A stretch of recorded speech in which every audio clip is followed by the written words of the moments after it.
Well, good morning.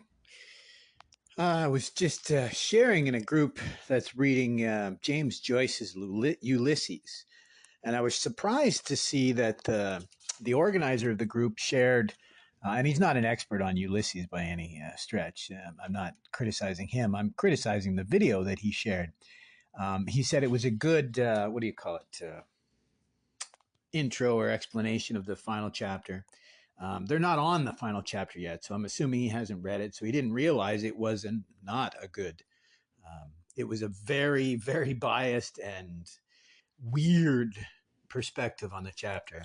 Very, very cringy, in fact, because it got into all sorts of the new, jingoist terms. And I use that purposely, jingoist, because these people don't want uh, to help us understand anything. They just want to cause strife, right? They want war.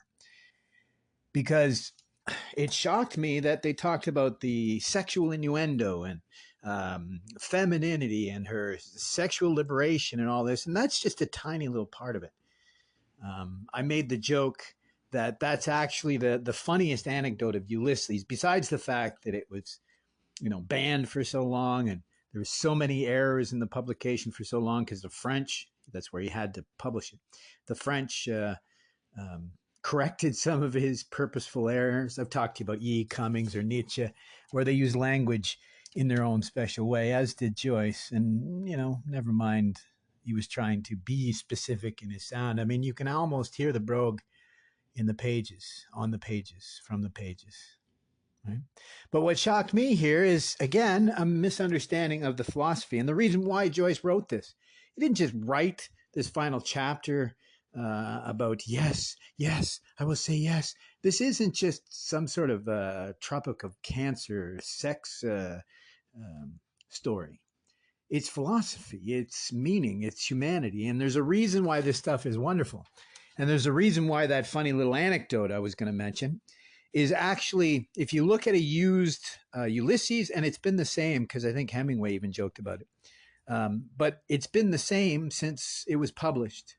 If you look at a used copy of Ulysses or even pull one off of a reader's shelf, you'll find that the most dog-eared and often the only read chapter is this final chapter, right? That's what drove the sales for the majority of people. But in reality, if you read the final chapter, Penelope, you'll find that it's actually an affirmation of life, right? It's not a denial of life.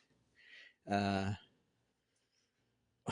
am I saying? It's an affirmation of life. It's what I mean by that is to say yes to everything. It's Nietzsche's amor fati. That just means love of your fate. But he said, how do we survive a life of suffering if there is no inherent meaning to life, that we must strive to find the meaning in life and therefore find the meaning in suffering, right? The good and the bad, both. Treat them as ordered. It's his thought experiment called the eternal return or the eternal recurrence. He felt that the solution to our suffering, to our modern malaise, as Charles Taylor calls it, Charles Taylor calls it the malaise of modernity. I call it the modern malaise. I coined that term when I first read Jung, when he said that a good 25% or more of his clients suffered from an unattributable ennui, a sadness or a loss, a longing. And he attributed it to that they didn't have meaning and purpose in life. As Viktor Frankl said, is it any surprise that people without meaning and hope in life, they distract themselves with drunkenness and debauchery, right? This idea that, well, I mean, it's plain and simple. There's a book published called Hardwiring Happiness, and it's just explaining positive psychology in a productive way. It's the idea that we have such a negativity bias that if left to our own devices, we will see nothing but negativity in life and we will pass by the positive. And that's a survival technique that's actually turned itself on us. Same as what Carl Friston would say, that our minds, this predictive matrix, but left of its own accord, right? Being not busy. This is what he calls free energy, right? We're not constantly in survival mode. Therefore, the mind can come up with the craziest things. And truly, that is the biggest problem, right? We are our worst enemy, our self limiting beliefs, sometimes applied by others, but it's us that entertain these as our truths rather than just peer pressure from dead people. But what I'm getting at here, so I put that little comment, the funny little anecdote that usually is only chapter 18 that people read, and hopefully they won't take that as an offense because they're reading all the other chapters. But what shocked me is this video mentioned, femininity and womanhood and all this other stuff, which is great, right? Everything is in there, right? Because Joyce was said to have written one of the best female characters, right? He really did understand the feminine and the person. And Jung even talked about that. He wasn't just his wife, because he was fairly limited in his experience with women. So Jung really put forward this idea that Joyce probably was more in tune with his anima, his feminine side of his soul, right? The anima and animus, right? The male and female, the black and white, the yin yang of our souls, of our pneuma, our ruach. Let me remind you, ruach in Hebrew means our soul, colored vapor, to Nietzsche in German, right? And both Jung and Nietzsche, both being sons of pastors, they both would have understood this between the German and their religious upbringing, because back then they would have learned certainly a lot more than Hebrew, a lot more of the Hebrew than we would today. Right? So it shocked me, right, knowing if you read about Ulysses, that you can, Jung saw this philosophy resonant. And so I have a new kink. When I come up with these crazy hot takes on these different ideas of philosophy and literature, and even just, like I said, new science of awe, new ideas of what trauma is and how to treat it. All of these are my crazy, loony little ideas that I've pulled out of my own, anecdotal experience and what I've read and what I've come to understand. But I've also come to realize I'm pretty darn well educated in this area.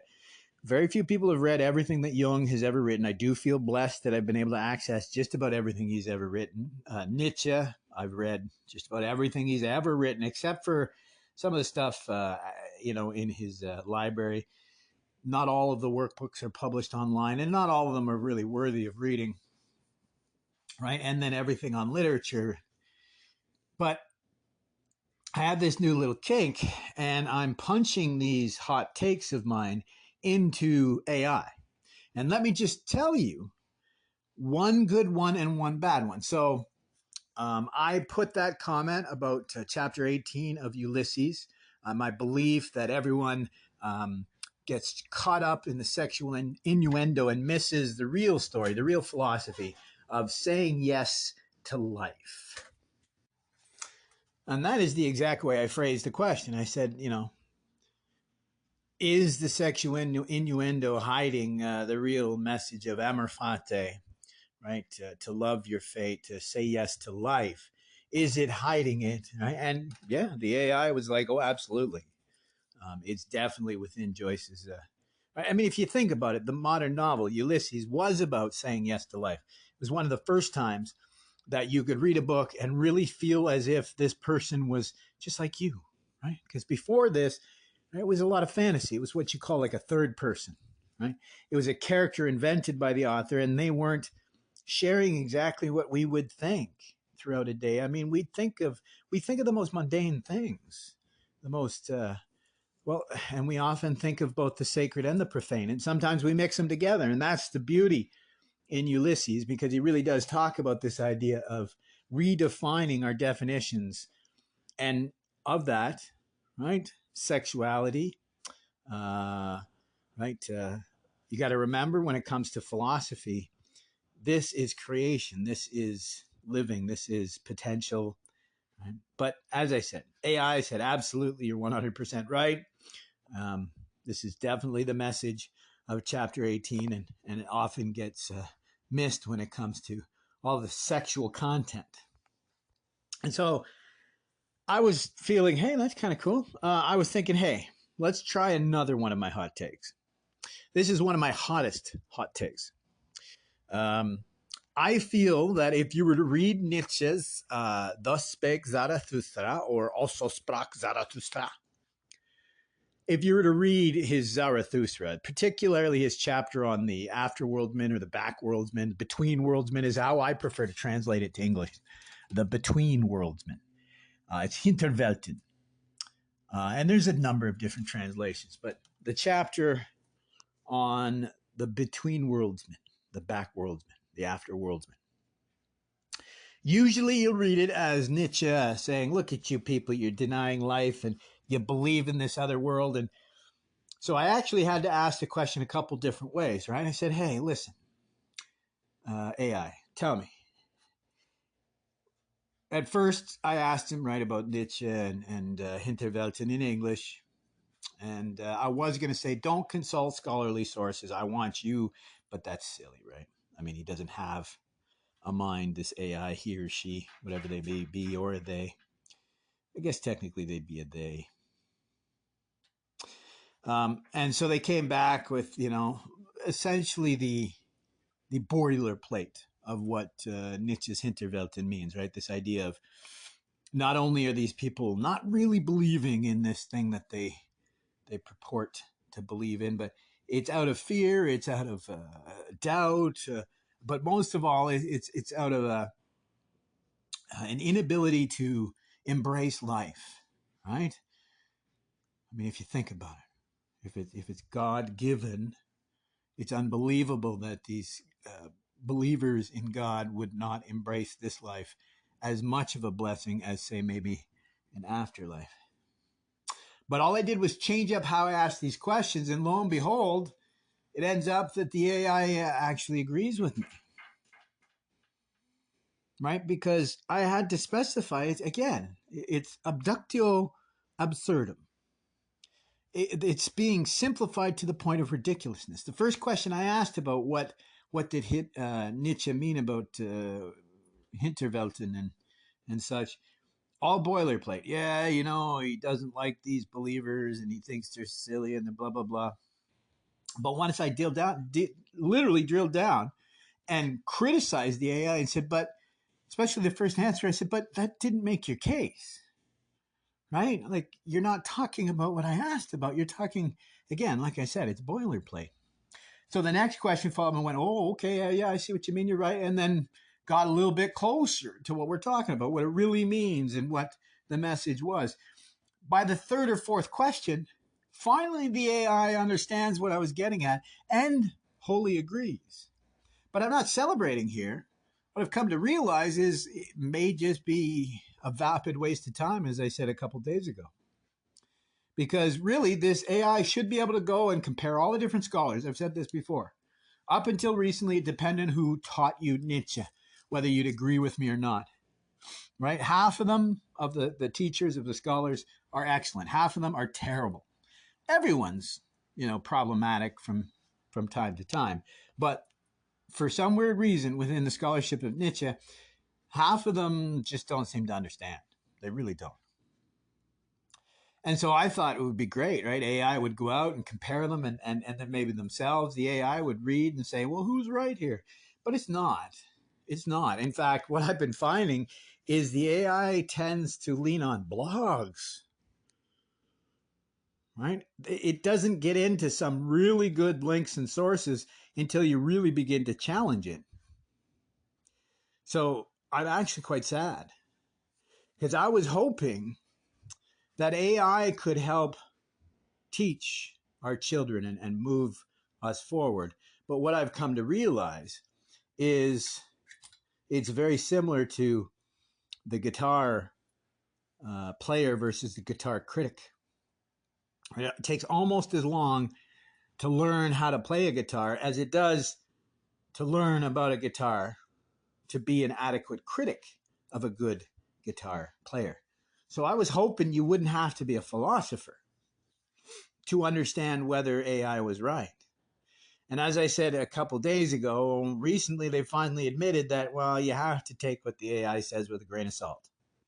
So shouldn't we take everything that's been said about AI in the last few years with a grain of salt? Because they were talking about how it's going to change our world. But if he or she is just as likely to lie to us. I mean, look at there was a grant proposal put forward by, don't quote me on this, but like 40 scientists. They used AI. And in fact, the AI even lied. It made up stats, and it's unreal. It's unbelievable. So sadly, this is not our way out. AI will not be the way out. I mean, if anything, if it were to stop thinking it is anything but a very, very basic algorithm, and were to realize that, it's no better than, say, what was his name? That little character in Microsoft Office. Was it Penny or I can't remember. It was a little paperclip. Clippy? Yeah, that was his name. Clippy. Little paperclip. There's no difference between Clippy and the AI. Because I was trying to learn how to use a computer. I needed help with grammar and punctuation and all that. Clippy made it all harder, not easier. Clippy was wrong more times than he was right, and just annoying 9 times out of 10. Right? But how did you know that? Well, because grammar is pretty simple and straightforward. But fast forward to some of these more complicated ideas. And are we going to risk people accepting some of these ridiculous statements by artificial intelligence because they're unable to define for themselves what is true and what is not true, or what leads us best and what does not? Again, I want to remind us, very Nietzschean, but this idea, as Jung said, if what I held to be error guides me better than what I held to be true, I will be guided by the error. This is what Marshall McLuhan warned us about. He said there would come a time when we would replace the old with the new simply because it was new. And we wouldn't put it through the filters. We wouldn't vet if this was beneficial, if this was true, if it was helpful. We wouldn't. Right? I've said this. The example I use is watches. We cry about the advancement in technology, but do you realize that particularly wrist watch,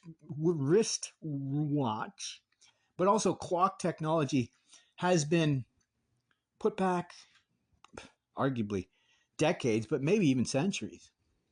Because when we thought the digital watch was, this great improvement, it nearly killed the entire the mechanical watch industry. Fast forward to today, and I think I've told you about this. In my travels with different organizations, I have seen all sorts of different options when it comes to watches. Solar, which is what I used to use in southern areas where there's enough sun to keep it up to date.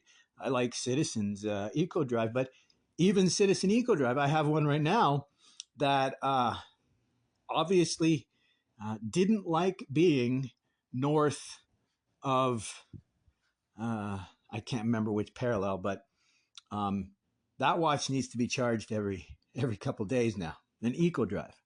And it was only, it's only a couple of years old now, or whatever. It might be older than that. It's a while ago. But it was only about a year old. It only took about a year or so for it to fail. Why? Because there wasn't enough sun. And Eco Drive says, oh, well, it can even stay charged via ambient light. Well, not if it's not getting any sun for 6 or 9 or 10 months of the year. And I'm exaggerating, but you get what I mean. Right? So it's not on your wrist in the daytime. It's dark. It's always dark. Always, always dark. It's covered by a parka. Always, always dark. Right? You take it off at night. It's on the nightstand. It's dark. Right? Batteries. That'd be great. And we looked at Marathon, which was a cool Canadian company. They made it very easy, like Swatch, to replace the battery. But again, if you're in the middle of nowhere, way up in the north, Where are you going to get yourself a battery? Oh, never mind what the cold does to batteries. Never mind batteries themselves just failing. So in the end, the thing that we considered to be a backwards, ancient piece of technology, the mechanical watch, in reality is one of the great miracles that we've ever produced. In fact, it's a great philosophy thought experiment about walking in the mountains and you come across a pocket watch, not built by human hands. What or who could have created such a magical thing? Because it's like I explained with electricity in the modern world. You go back a couple hundred years, and truly a mechanical watch or clock was among the most wonderful creations.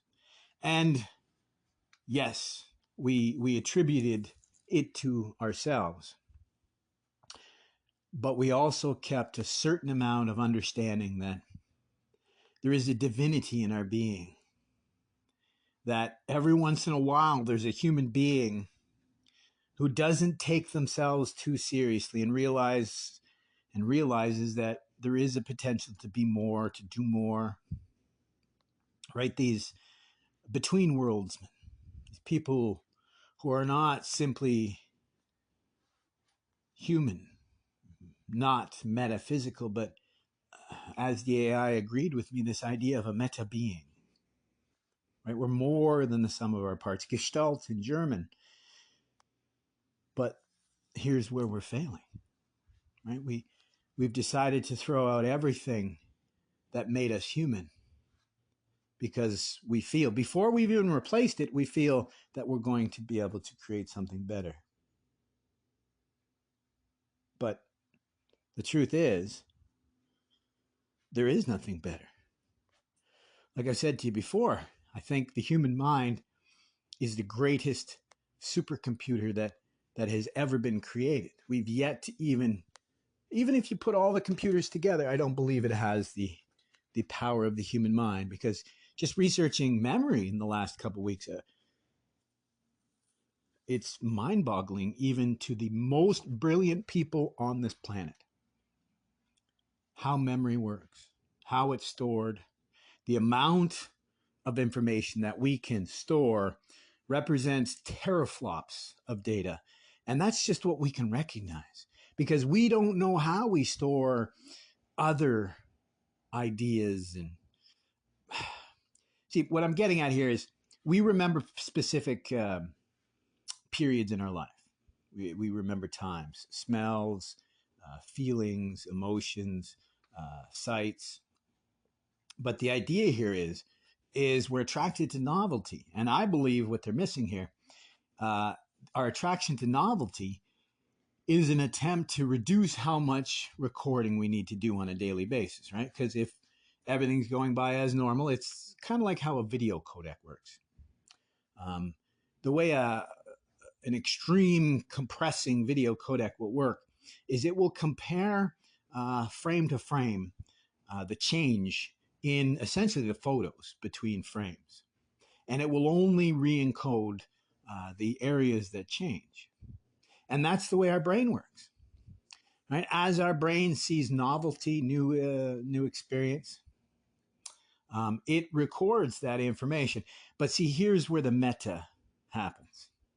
We record the novelty and we pay attention to novelty, but in the process, what we do is we compare our experience, we use our induction, we use our imagination, we use it all to decide its relevance to us, whether to our safety, to our path forward. It's truly our consciousness, right? It's an embodied thing, but it's a metaphysical thing. I mean, I guess I could go through some of the books just in the last couple of weeks that I've read about that support this idea that we've continued to evolve this meta being aspect of who we are. I argue you can look back at the stoned ape hypothesis It is not a theory. We don't know it for sure. We haven't proven all other avenues of truth to decide whether it is the only answer. So it's a hypothesis. But this idea, this is how I explain the stoned ape hypothesis. We, uh, in our novelty-seeking mind, found some mushrooms, colorful or not, but we're looking for food. So the first person that ate it either had a minor experience that wasn't so terrible, and they returned and took a larger and larger dose until it became um, an entheogenic experience. That's just a word that means it's transformative, spiritual in a sense. Or the first person that tried it had an amazing spiritual experience because they took so much. Um, but the lasting effects, not the horrible while you're in it, like ibogaine. It's supposed to be 18 hours of hell. But after ibogaine, you come out cured of, say, addiction or trauma. 18 hours. That, trust me, I've been spending decades trying to cure similar issues. I would love to be able to just go through 18 hours of hell and come out the other side healed. So the stoned ape idea is not the mushrooms changed anything, but the mushrooms allowed us to calm down from our everyday stressed fear of life and death state and allowed us to be empathetic and connect with each other. And if you look at the brain, these are the areas that have grown in our brain. Areas of compassion and empathy and higher order thinking, all of which require a certain amount of emotional regulation, again, trauma healing, um, reducing the default mode network, the ego. I mean, it really is funny because there's so many people that will criticize this belief that there's a unity in all of these protocols and even in some philosophies and religion. And what I've come to realize is the people that criticize it are the individuals that are not, what would you call it, diverse enough in their opinions and their ideas. I run into this very often. If all they study is one particular, culture or philosophy, they don't understand how it influences, you know, other philosophies and how other philosophies have influenced that. As I said, I never thought of Jung or Nietzsche as perfect, but they were the closest to it that I'd come across. But thanks to staying pointed in the right direction and throwing out and not throwing out the baby with the bathwater, thanks to staying in that direction, I found some much more. Well, not much more, I'm sorry, but I found many more individuals that I find guiding. Right, I mentioned Hannah Arendt. I really do love her. And a little, just an example, we're living the nightmare. I think this woke politics, not a lot of people would, here's another hot take. I should put this into AI. So let me just tell you the beginnings of the existential crisis that is Nazism. Okay, I'm not talking about the real Nazis from the the 40s. And as my wife joked, there's still some Nazis alive. What I mean as an actual ethos and a group, right? That pretty much got taken apart by the early 60s. And what do I mean by that? Well, there was very few of these people left. Here in Canada, we found one recently, but we'll just consider that as an outlier. What it is the Israelis caught Eichmann in Argentina and brought him back for trial in the 60s. So Hannah Arendt, this is a Jewish lady living, I think, in Germany at the time, was actually more agnostic or atheist, so she wasn't a practicing Jew. So it was weird going back to Israel, but she wanted to cover the trial. And for her, it was because she was writing the origins of totalitarianism, and she, her book on human nature, it all goes together. An understanding of the evil of the Nazi regime understanding the evil of Eichmann himself in particular, would really drive forward what she was looking to understand: human nature, what drives totalitarianism, what drives our baser instincts. As Nietzsche said, we'd be gods if not for our baser instincts. So what drives us to be, the animal, and not the most gregarious being, but the most gregarious animal. So of course the newspapers jumped on this opportunity to have one of the world's most famous philosophers, and she's a lady too, by the way. So this is going to make it even worse. What ended up happening? So she started studying Eichmann and his reasoning, and sadly, what ended up happening is she realized that Eichmann was not evil. That likely the Nazi regime were not evil. We've seen this today. It's unbelievable that we don't understand this today. Right? Organizations can be psychopathic, but it's not because of any one individual. It's just it can grow to this state, this ethos. And it doesn't even have to be the overt ethos. I mean, look at Google. They started as don't be evil, and arguably they're very quickly becoming one of the evilest companies in the world. But what happened? So Hannah Arendt goes to Israel. She's sponsored by the left and all the media. She's a darling in philosophy circles and education scholarly circles, as well as media. And she begins writing about this trial. But what scared people is she explained that, well, they're not evil. Right? Eichmann, for example, just thought he was doing his job. He was just punching numbers. How many people do we see today? We just went through this recently, right? This is everything we've gone through in the last few years was caused by these same individuals that could have been Nazi concentration camp guards. This is what shocks me about Jordan Peterson. He talks about that one book, and I read it. It's a good book, but he needs to read Hannah Arendt, especially if he's a Jungian and a Nietzschean. It should have been obvious that he should have proceeded to Hannah Arendt.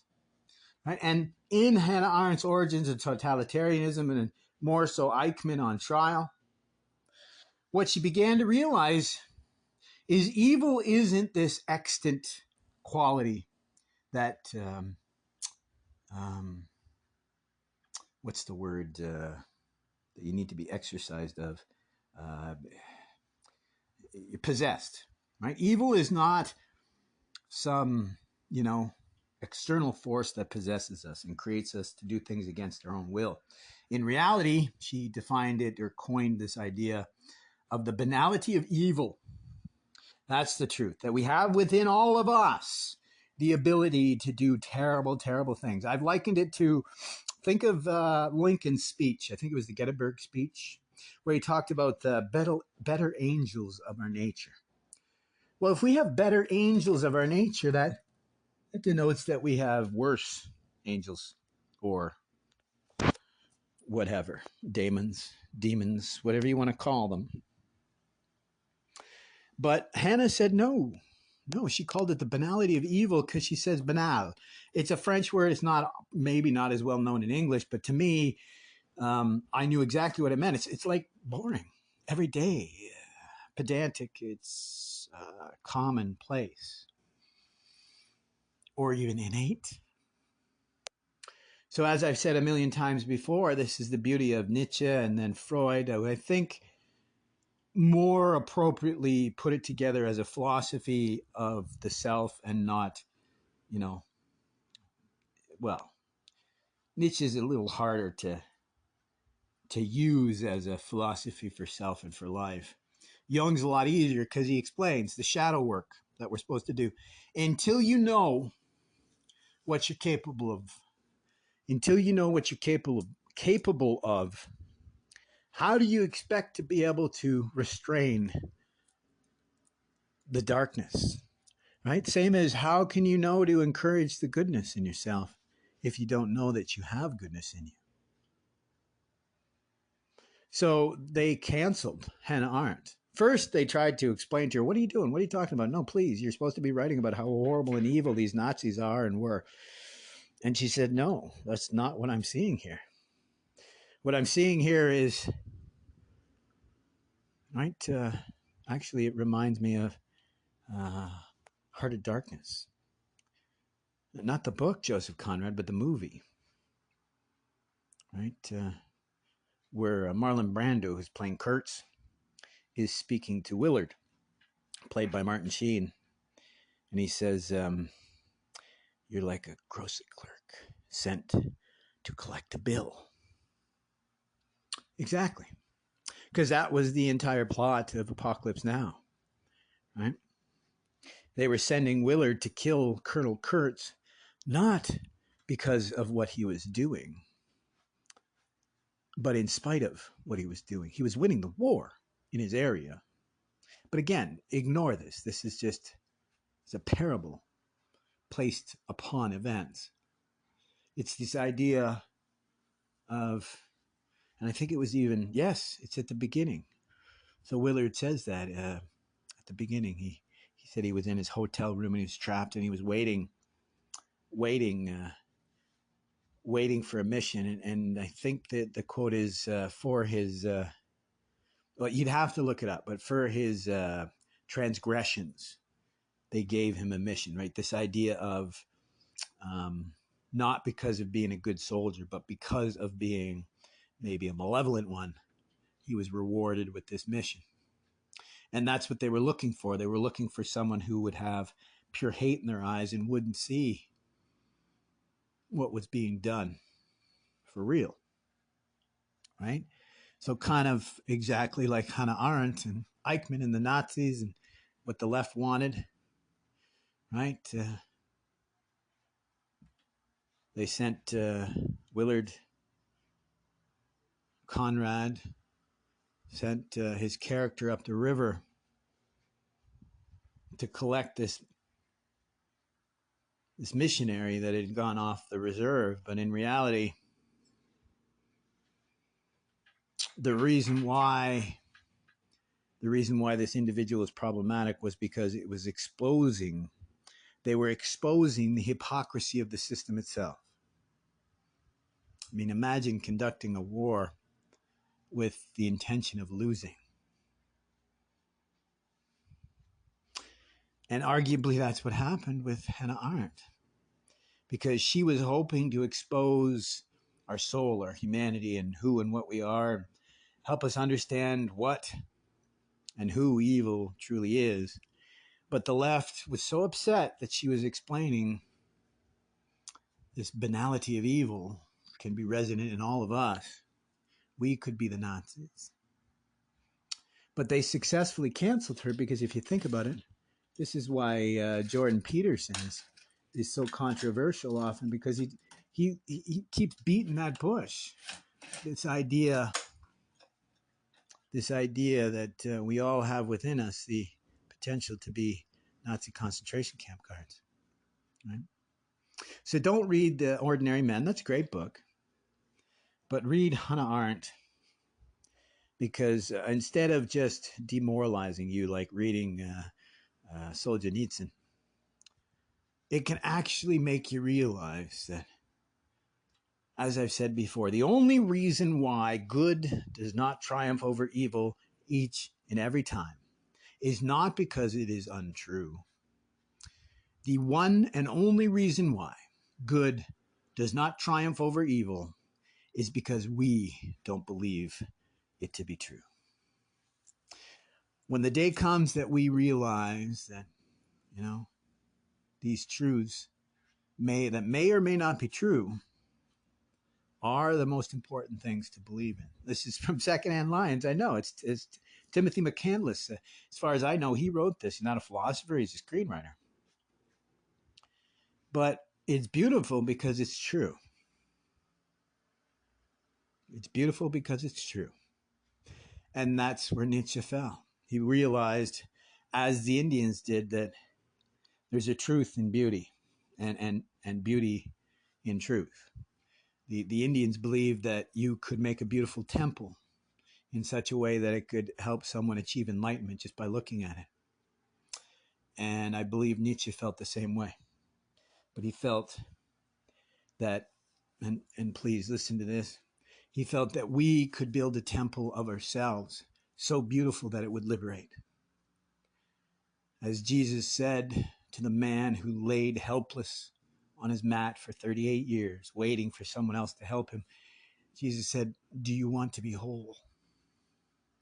And I'll remind you that "do you want to be whole" in German, the word also means heal. Do you want to be healed, fully healed? And that way forward is to create a temple for yourself. Not a perfect being, but as I said, the reason why we have idols is not so that we will copy them, because we will always fail. Either your idol will be found wanting or you'll be found wanting. So the real lesson is not look too closely to your idols, but in the process of trying to be like your betters, the failure to achieve that copy, that clone, where you land will be who you truly are. That's individuation. And I love this. You can go and confirm all of this. Go to AI and ask about Amor Fati and Nietzsche's eternal return. What kind of a thought experiment is this for? What is it for? You could ask about why Jung was so obsessed with individuation. What was it? His active imagination. It's all an attempt to access the true self. And I love it because there's a psychiatrist who's going around calling herself the holistic psychiatrist. And I don't disagree with her because she says the exact same thing. She believes that we need to access our true self. And it's the same as the Bhagavad Gita. It's teaching us to let go of this construct that we consider ourselves and get more in tuned into a universal self, something that's shared with others and something that others share with us. Truly, that is our way through, as Virgil said to Dante. Our way out is through.